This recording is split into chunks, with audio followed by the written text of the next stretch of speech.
Hello, students. Today, I want to remind you that we have been learning about the past, present, and future.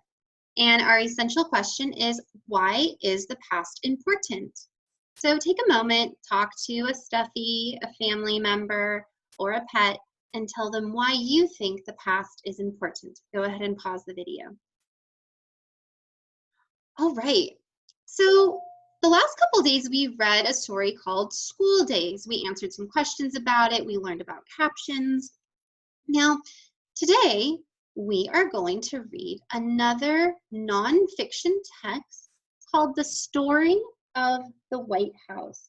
Now, something I want to point out to you here is that there are illustrations in this text. And one of the things that we have talked about in class is that there are often photographs in nonfiction text. But I have told you that you do come across nonfiction text that does have illustrations such as this that you see here.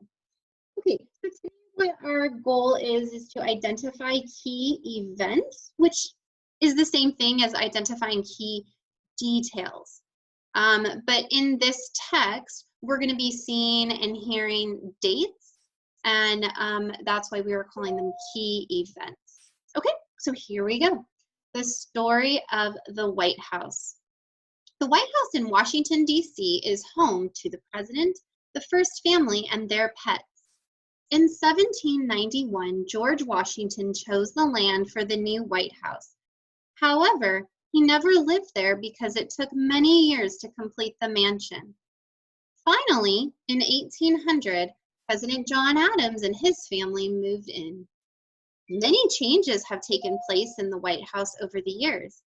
About 200 years ago, a fire burned much of the White House. Many rooms had to be rebuilt.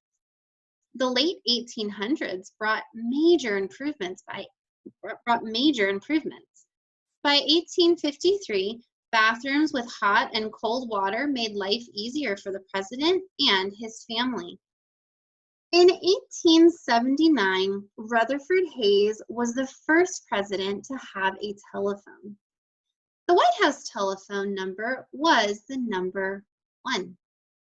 Electric lights replaced gas lamps in 1891. President Harrison and his wife feared turning on the new lights. They were afraid the new lights were unsafe. In modern times, presidents have made important speeches over radio and on television. Today, the internet helps the president communicate with people all over the world. The White House even has a website. The future will bring even more improvements to the White House. What do you think they might be? Now, let's take a look at the bottom of pages 20 and 21.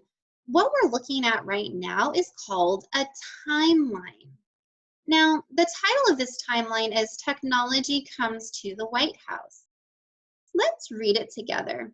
In the year 1879, which was more than 100 years ago, it says the telephone was first used. In 1891, which again was more than 100 years ago, electric lights were installed. And remember, these are all things that happened in the White House. In 1922, which was 2 years shy of 100 years ago, 98 years ago, the first radio was installed. In 1952, the White House appears on television for the first time. And in 1992, email was first used at the White House. So a timeline is something that is pretty cool because you can list events that have happened in someone's life or in the history of something, and you can easily see when these events happen one after the other. So right now, what I would like you to do is grab that same stuffy gently, grab that same pet gently, or talk to a human in your house. And I'd like you to use this sentence frame. I think a key event in the history of the White House is blank because blank. Now, I'm going to turn back to this first page, and you can pause the video or go back to see the other page while you answer that, while you use that sentence frame. All right, let's continue on. So the first paragraph, which is right here, introduces the subject of this text. Now, the subject of something is what it's about. And so a place called the White House, where it is located and who lives there, is what this text is about.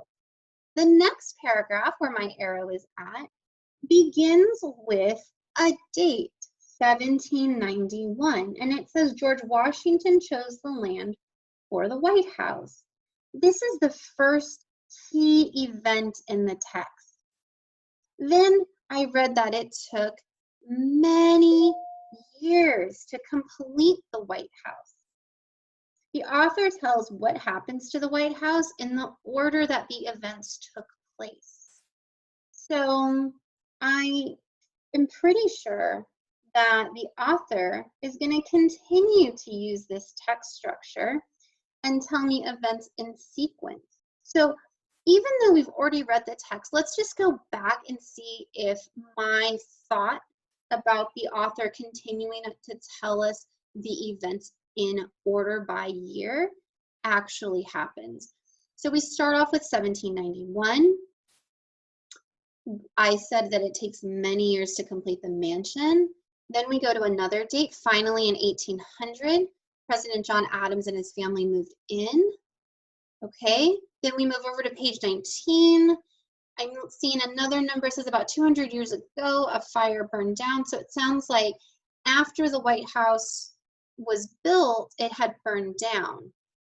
Okay, so the late 1800s brought major improvements. By 1853, there were bathrooms. Okay, so I think my prediction was correct that the author is continuing to tell us key events in order by dates. As I continue on to this page, I see that there is an event the author mentions in 1879, again in 1891, and then over here we don't have a date, but the author says in modern times, and then also uses another word, today, instead of using a date. So here's what I would like you to try and do. I would like you to try and list the important events based on the dates that the author gives you, starting with 1791, and list all of the important key events that happened in the text. Now, you can do that orally, you can tell somebody, or you can write it down if you would like to. Now, for fun, I challenge you to make your own timeline about your life. You could do it for your entire life. You could do it for kindergarten. You could do it for just first grade. But I want you to try to challenge yourself and see if you can come up with your own timeline. Okay, students, thanks for listening. I'll catch you in another video.